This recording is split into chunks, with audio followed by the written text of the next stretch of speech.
আসসালামু আলাইকুম সুপ্রিয় ভিউয়ার্স, আজকে দেখুন আমি কি নিয়ে এসেছি। প্রথমে আলুগুলো সেদ্ধ করে নিলাম, এখন কিন্তু আলুগুলো ছেলার পরে ম্যাশ করা হচ্ছে। আপনারা বুঝতেই পেরেছেন আজকে কি হবে। আজকে কিন্তু আলু ভর্তা হবে।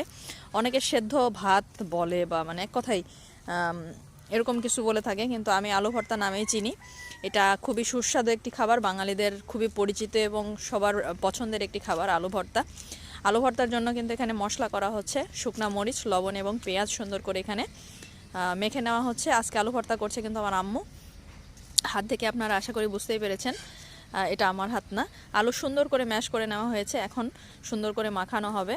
আর এই মাখানোই কিন্তু মেইন, ভর্তাটা মজা হওয়ার পেছনে কিন্তু এই মশলা বা মাখানোটাই মেন কাজ হবে।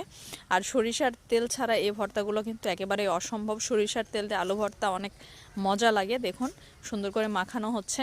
আমাদের বাসায় সব সময় সব রান্না একটু বেশি করা হয়, কারণ আমাদের বাসায় একটু এই তরকারির পরিমাণটা একটু বেশি লাগে, বা আমাদের সব সময় এক্সট্রা রাখাই হয়, কারণ কখন কে এক্সট্রা আসবে, যার কারণে কখনোই মানে একদম মানুষ মেপে রান্না করা হয় না। যার কারণে আমার বাসায় প্রত্যেকটা আইটেম সবসময় বেশি করা হয়। আর এক বেলার জন্য হয়তো হয় না, অনেক সময় দুই বেলার জন্য রান্না একবারে হয়ে যায়, কারণ আমার আম্মু অসুস্থ, এই জন্য আসলে বারবার রান্না করা সম্ভব হয় না।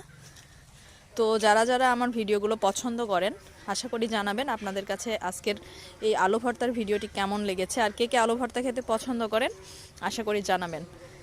দেখতেই পাচ্ছেন কেমন সুস্বাদু হয়েছে, দেখেই বোঝা যাচ্ছে যেটা খুবই সুস্বাদু হবে খেতে। আর গরম ভাতের সাথে কিন্তু আলু ভর্তা খুবই মজা লাগে, যদি সাথে থাকে ঘি বা অন্য কিছু। অনেকে কিন্তু সরিষার তেল দিয়ে ভাত মেখে ওই ভর্তাটি খেতে পছন্দ করে।